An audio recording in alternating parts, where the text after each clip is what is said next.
ਤੁਸੀਂ ਅੱਜ ਸੰਕल्प लिया कि मैं अखां दान करांगा अपनियां, क्या मैसेज देना चाहते हो लोगों को? मैं जी आप अज बड़ी मैनू प्रेरणा प्राप्त हुई है इस प्रोग्राम ਨੂੰ ਅਟੈਂਡ ਕਰਕੇ। ਸੋ ਉਸ ਪ੍ਰੇਰਨਾ ਦੇ ਫਲਸਰੂਪ ਮੈਂ ਵੀ ਅੱਜ ਇੱਕ ਸੰਕਲਪ ਲਿਆ ਕਿ ਮੈਂ ਆਪਣੀ ਅੱਖਾਂ ਨੂੰ ਦਾਨ ਕਰਾਂਗਾ ਤਾਂ ਕਿ ਇਹ ਕਿਸੇ ਹੋਰ ਦੇ ਕੰਮ ਆ ਸਕਣ।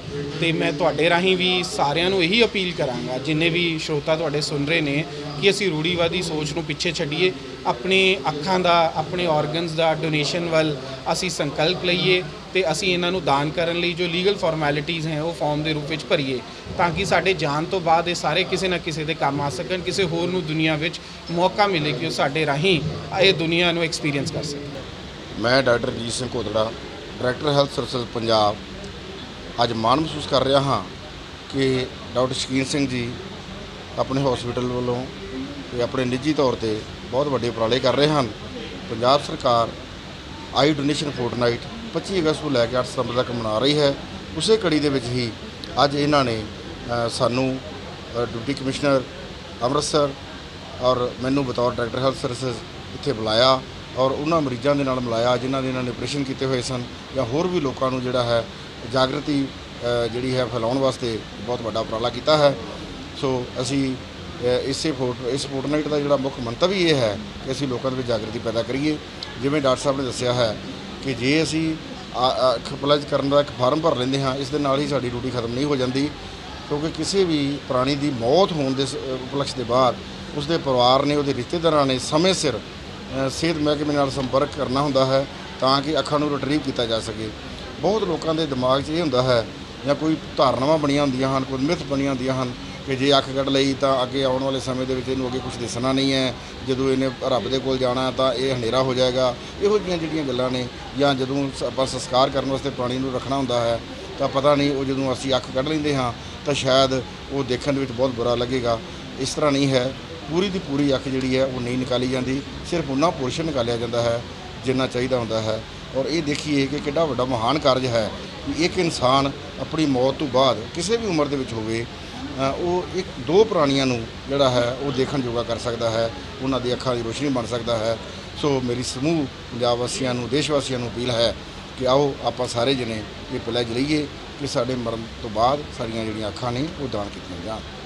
कौन ਅੱਖਾਂ ਦਾਨ ਕਰ ਸਕਦਾ ਜੇਕਰ ਕਿਸੇ ਨੂੰ ਕੋਈ ਬਿਮਾਰੀ ਦੀ ਗੱਲ ਕੀਤੀ ਜਾਵੇ? ਬਹੁਤ ਥੋੜ੍ਹੀਆਂ ਬਿਮਾਰੀਆਂ ਇਹੋ ਜਿਹੀਆਂ ਹੁੰਦੀਆਂ ਹਨ ਜਿਨ੍ਹਾਂ ਦੇ ਵਿੱਚ ਕਾਲਾ ਪੀਲੀਆ ਹੈ, ਏਡਜ਼ ਦੀ ਬਿਮਾਰੀ ਹੈ, ਜਾਂ ਇਹੋ ਜਿਹੀਆਂ ਕੁਝ ਬਿਮਾਰੀਆਂ ਹਨ। ਇਹਨਾਂ ਨੂੰ ਛੱਡ ਕੇ ਤੁਸੀਂ ਇਹ ਸਮਝ ਸਕਦੇ ਹੋ ਕਿ ਲਗਭਗ 100% ਲੋਕ ਹੀ ਜਿਹੜੇ ਹਨ ਉਹ ਅੱਖਾਂ ਦਾਨ ਕਰ ਸਕਦੇ ਹਨ। ਹਾਂਜੀ ਸਰ, ਆਪਣਾ ਨਾਮ ਦੱਸ। सर राहुल खन्ना मेरा नाम है। ਸਰ ਕੀ ਇਨਸੀਡੈਂਟ ਹੋਇਆ ਸਰ? सर इंसिडेंट बच्चे ने सिजलर लगी, कैंची बच गई ਸੀ ਅੱਖ ਦੇ ਵਿੱਚ, ਆਰ ਪਾਰ ਹੋ ਗਈ ਸੀ कैंची ਅੱਖ ਦੇ ਵਿੱਚ, ਰਾਈਟ ਵਾਲੀ ਅੱਖ ਦੇ ਵਿੱਚ। ਤੇ ਉਸ ਟਾਈਮ ਲੱਗੀ 2020 ਦੀ ਗੱਲ ਹੈ, ਲੋਕਡਾਊਨ ਦੇ ਵਿੱਚ। ਉਸ ਟਾਈਮ ਐਮਰਜੈਂਸੀ ਵਿੱਚ ਅਸੀਂ ਡਾਕਟਰ ਸੋਹਣ ਸਿੰਘ ਆਈ ਹਸਪੀਟਲ ਹਾਲਗੇਟ ਉੱਤੇ ਦਿਖਾਇਆ ਸੀ।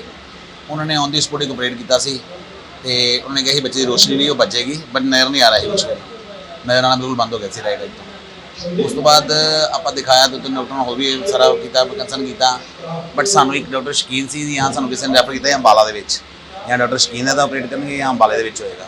ਤੇ ਡਾਕਟਰ ਸ਼ਕੀਨ ਨਾਲ ਹੀ ਕੰਸਰਨ ਕੀਤਾ ਸੀ। ਇਹਨਾਂ ਨੇ ਆਪਣਾ 23 ਜਨਵਰੀ 2022 ਦੇ ਵਿੱਚ ਆਪਰੇਟ ਕੀਤਾ ਇਹਦਾ। ਅੱਜ ਬੱਚੇ ਨੂੰ ਬਿਲਕੁਲ ਠੀਕ ਨਜ਼ਰ ਆ ਰਿਹਾ। ਕਿਸ ਤਰ੍ਹਾਂ ਦਾ ਐਕਸਪੀਰੀਅੰਸ ਹੈ? ਬਹੁਤ ਵਧੀਆ ਐਕਸਪੀਰੀਅੰਸ ਇਹਨਾਂ ਦਾ। ਲੋਕਾਂ ਨੂੰ ਕੀ ਰეკਮੈਂਡ ਕਰਨਾ ਚਾਹੋਗੇ? ਮੈਂ ਇਹੀ ਕਹਾਂਗਾ ਜੀ ਵੀ ਜਿਸ ਕਿਸੇ ਭੈਣ ਭਰਾ ਨੂੰ ਕਿਸੇ ਕੋਈ ਅੱਖ ਦੀ ਪ੍ਰੋਬਲਮ ਹੈ, ਨਜ਼ਰ ਦੀ ਪ੍ਰੋਬਲਮ ਹੈ, ਇੱਕ ਵਾਰੀ ਆ ਕੇ ਡਾਕਟਰ ਸ਼ਕੀਨ ਨੂੰ ਜ਼ਰੂਰ ਕੰਸਰਨ ਕਰੋ। ਜਿਹੜਾ ਕਨਸੈਪਟ ਰੱਖਿਆ ਗਿਆ ਹੈ ਅੱਖਾਂ ਡੋਨੇਸ਼ਨ ਦਾ, ਇਹਦੇ ਬਾਰੇ ਕੀ ਕਹਿਣਾ? ਇਹਦੇ ਬਾਰੇ ਦੇਖੋ ਜੀ, ਅੱਜ ਅਸੀਂ ਦੇਖ ਰਹੇ ਹਾਂ, ਦੁਨੀਆ ਦੇਖ ਰਹੇ ਹਾਂ, ਸਾਡੇ ਜਾਣ ਤੋਂ ਬਾਅਦ ਅਗਰ ਮੇਰੀ ਅੱਖਾਂ ਕਿਸੇ ਦੇ ਕੰਮ ਆ ਜਾਣ, ਇਸ ਤੋਂ ਵੱਡੀ ਕੋਈ ਗੱਲ ਨਹੀਂ ਹੋਗੀ। ਮੈਂ ਇਹੋ ਚਾਹਾਂਗਾ ਕਿ ਮੇਰੇ ਮਰਨ ਤੋਂ ਬਾਅਦ ਮੇਰੀ ਅੱਖਾਂ ਨੇ ਡੋਨੇਟ ਹੋ ਜਾਣ। ਮੈਂ ਡਾਕਟਰ ਸ਼ਕੀਨ ਸਿੰਘ ਆਈ ਡੈਂਟਲ ਹਸਪੀਟਲ ਵੱਲੋਂ ਤੇ ਪੰਜਾਬ ਗੌਰਮੈਂਟ ਤੇ ਆਈ ਬੈਂਕ ਐਸੋਸੀਏਸ਼ਨ ਵੱਲੋਂ ਅਸੀਂ ਇਸ ਅੱਜ ਦਾ ਦਿਹਾੜਾ ਆਈ ਡੋਨੇਸ਼ਨ ਵਿੱਚ ਜੋ ਮਨਾ ਰਹੇ ਹਾਂ, 37th ਆਈ ਡੋਨੇਸ਼ਨ ਫੋਰਟਨਾਈਟ, ਇਹ ਸਾਡੀ ਸਾਰਿਆਂ ਦੀ ਜ਼ਿੰਮੇਵਾਰੀ ਬਣਦੀ ਹੈ ਕਿ ਅੱਖਾਂ ਦੇ ਦਾਨ ਬਾਰੇ ਵੱਧ ਤੋਂ ਵੱਧ ਲੋਕਾਂ ਨੂੰ ਜਾਗਰੂਕ ਕੀਤਾ ਜਾ ਸਕੇ, ਤਾਂ ਜੋ ਲੋਕ ਵੱਧ ਚੜ੍ਹ ਕੇ ਅੱਖਾਂ ਦਾਨ ਕਰਨ ਤੇ ਜ਼ਰੂਰਤਮੰਦ ਕੋਰਨੀਆ ਬਲਾਈਂਡ ਲੋਕਾਂ ਦੀ ਇਲਾਜ ਕੀਤਾ ਜਾ ਸਕਦੇ। ਮੈਂ ਧੰਨਵਾਦੀ ਹਾਂ ਸਾਡੇ ਡਾਇਰੈਕਟਰ ਹੈਲਥ ਸਰਵਿਸਿਜ਼ ਪੰਜਾਬ ਸਰਦਾਰ doctor Ranjit Singh ji, deputy commissioner Amritsar, ਜਿਨ੍ਹਾਂ ਨੇ ਇਸ ਆਪਣਾ ਵੱਡਮੁੱਲਾ ਯੋਗਦਾਨ ਪਾਇਆ ਅੱਜ ਦੇ ਇਸ ਕਾਰਜ ਵਾਸਤੇ, ਤੇ ਰੂਬਰੂ ਹੋਏ ਸਾਡੇ ਮਰੀਜ਼ਾਂ ਨੂੰ ਤੇ ਸਾਨੂੰ ਮੋਟੀਵੇਟ ਕੀਤਾ ਤੇ ਲੋਕਾਂ ਨੂੰ ਉਤਸ਼ਾਹਿਤ ਕੀਤਾ ਕਿ ਅੱਖਾਂ ਵੱਧ ਤੋਂ ਵੱਧ ਦਾਨ ਕੀਤੀਆਂ ਜਾ ਸਕਣ, ਤਾਂ ਜੋ ਉਹਦਾ ਬਹੁਤ ਸਾਰੇ ਮਰੀਜ਼ਾਂ ਤੱਕ ਫਾਇਦਾ ਹੋ ਸਕੇ। ਸਰ ਕੁਝ ਲੋਕਾਂ ਨੂੰ ਮਤਲਬ ਜੇ ਪ੍ਰੋਸੈਸ ਪੂਰਾ ਪਤਾ ਨਹੀਂ, ਇੱਕ ਵਾਰੀ ਪ੍ਰੋਸੈਸ ਕਲੀਅਰ ਕਰ ਦੋਗੇ, ਜੇ ਕੋਈ ਕਰਨਾ ਚਾਹਵੇ ਤਾਂ ਕਿਸ ਤਰ੍ਹਾਂ ਕਰ ਸਕਦੇ? ਅੱਖਾਂ ਦੇ ਦਾਨ ਦੀ ਗੱਲ ਕਰੀਏ ਤੇ ਅੱਜ ਕੱਲ੍ਹ ਹਰ ਸਿਵਲ ਹਸਪੀਟਲ ਮੈਡੀਕਲ ਕਾਲਜ ਜਾਂ ਕਿਸੇ ਵੀ ਅਦਾਰੇ ਵਿੱਚ ਅੱਖਾਂ ਦਾਨ ਕਰਨ ਵਾਸਤੇ ਫਾਰਮ ਭਰੇ ਜਾਂਦੇ ਹਨ। ਪਰ ਉਸ ਤੋਂ ਪਹਿਲਾਂ ਆਨਲਾਈਨ ਡੋਨੇਸ਼ਨ ਹਰ ਬੰਦਾ ਆਪਣੇ ਫੋਨ ਤੇ ਪੰਜਾਬ ਗੌਰਮੈਂਟ ਦੀ ਵੈਬਸਾਈਟ ਖੋਲ੍ਹ ਕੇ ਆਈ ਡੋਨੇਸ਼ਨ ਖੋਲ੍ਹ ਕੇ ਉਸ 'ਤੇ ਆਈ ਡੋਨੇਸ਼ਨ ਆਪਣੀ ਕਰ ਸਕਦਾ ਹੈ। ਪਰ ਉਸ ਤੋਂ ਜ਼ਿਆਦਾ ਜ਼ਰੂਰੀ ਹੈ ਕਿ ਅੱਖਾਂ ਦਾਨ ਕਰਨ ਵਾਸਤੇ ਆਪਣੀ ਫੈਮਿਲੀ ਨੂੰ ਐਜੂਕੇਟ ਕੀਤਾ ਹੋਵੇ। ਨਹੀਂ ਤੇ ਜੇ ਫੈਮਿਲੀ ਨਹੀਂ ਚਾਹੂਗੀ ਤਾਂ ਅੱਖਾਂ ਦਾਨ ਕੀਤੀਆਂ ਨਹੀਂ ਜਾ ਸਕਦੀਆਂ। ਫਾਰ ਐਗਜ਼ਾਮਪਲ ਜੇ ਮੈਂ ਅੱਖਾਂ ਦਾਨ ਕੀਤੀਆਂ ਹਨ, ਮੈਂ ਪਲੈਜ ਕੀਤੀਆਂ ਹਨ, ਮੇਰੇ ਡੈਥ ਉਪਰੰਤ ਜੇ ਮੇਰੇ ਬੱਚੇ ਜਾਂ ਮੇਰੇ ਰਿਸ਼ਤੇਦਾਰ ਅੱਖ ਨਹੀਂ ਦਾਨ ਕਰਨ ਦੇਣਗੇ ਤੇ ਉਹ ਦਾਨ ਕੀਤੀ ਨਹੀਂ ਜਾ ਸਕਦੀ। ਇਸ ਕਰਕੇ ਅੱਖਾਂ ਦਾਨ ਪਲੈਜ ਕਰਨ ਤੋਂ ਪਹਿਲੇ ਆਪਣੀ ਫੈਮਿਲੀ ਨੂੰ ਮੋਟੀਵੇਟ ਕਰੀਏ, ਆਪਣੇ ਨਜ਼ਦੀਕੀ ਰਿਸ਼ਤੇਦਾਰਾਂ ਨੂੰ ਮੋਟੀਵੇਟ ਕਰੀਏ ਕਿ ਮੈਂ ਅੱਖਾਂ ਦਾਨ ਕੀਤੀਆਂ ਹਨ, ਮੇਰੇ ਮਰਨ ਉਪਰੰਤ ਛੇਤੀ ਤੋਂ ਛੇਤੀ ਉਹ ਅੱਖਾਂ ਦਾਨ ਕਰਨ ਵਾਸਤੇ ਕਿਸੇ ਨਾਲ ਸੰਪਰਕ ਕੀਤਾ ਜਾ ਸਕੇ ਤਾਂ ਜੋ ਟਾਈਮ ਸਿਰ ਉਹ ਅੱਖਾਂ ਲੈ ਕੇ ਤੇ ਕਿਸੇ ਜ਼ਰੂਰਤ ਮਰੀਜ਼ ਤੱਕ ਪਹੁੰਚਾਈਆਂ ਜਾ ਸਕਣ।